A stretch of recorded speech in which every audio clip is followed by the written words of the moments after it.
Hello everybody, today I have a really cool trap that I'm going to show you. It is called the Magnus Smith Trap, and it involves a really cool tactical idea which allows you to win your opponent's queen. It was named the Magnus Smith Trap after Magnus Smith, who was a Canadian chess player that really spiked in the early 1900s, and let's go through the moves. So e4, and now c5, knight to f3, and now d6, which is the most common continuation for black.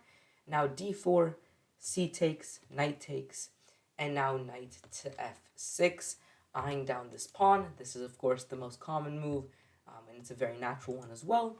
And now knight to c3 to defend the pawn. From here, the position is incredibly natural, it's incredibly normal, and it's been reached thousands upon thousands of times. And here black plays the move knight to c6, which is a very natural idea, of course, simply developing the knight, controlling more of the center. And now you develop your bishop to c4, taking advantage of the fact that the pawn on e6 is missing and it's on e7 instead. And sometimes black will go ahead and play pawn to e6 in positions like these to get rid of this bishop.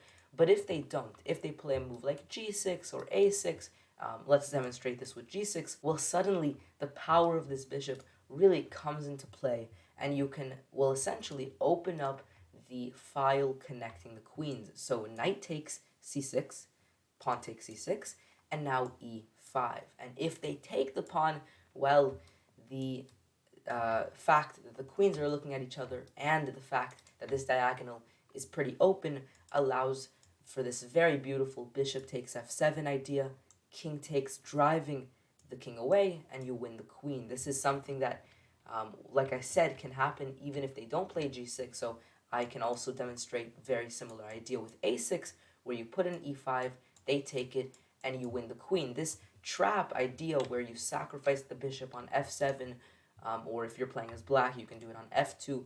It's a very common one to drive away the king, and I mean, you even see it often in other openings.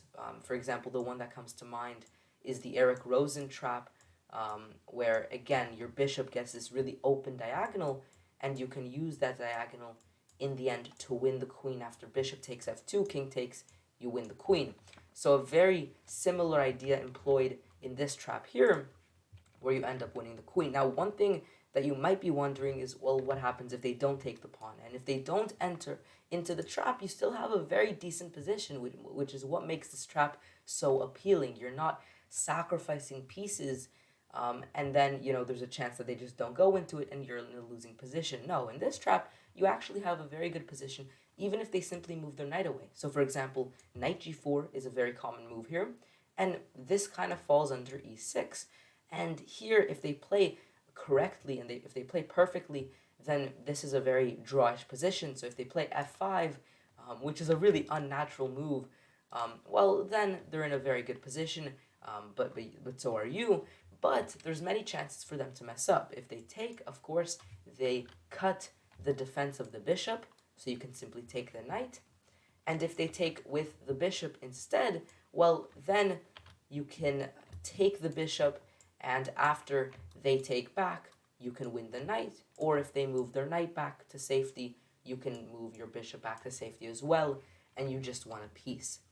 If they instead move their knight, let's say to d7, well, here there's not necessarily a tactical idea that is beautiful, and that wins a piece, but you can simply take the pawn on d6, and after they take, even castling is a good move here. Notice the e-file is open, something you can very easily use because your king is not on the e-file, and you can get a rook there. You still have this very nice diagonal, which could lead to things in the future. You have no pawns in the center, but you have very good piece control of the center, and this other bishop can very easily develop, of course, on this very long diagonal that it can develop to. And so with that in mind, you're going to be in a very good position, even if they do not accept the pawn here and fall into this trap. Thank you guys for watching this video. Subscribe if you're new around here and want more videos just like these ones. Like this video if you enjoyed this trap, and I will see you guys next time. Peace out.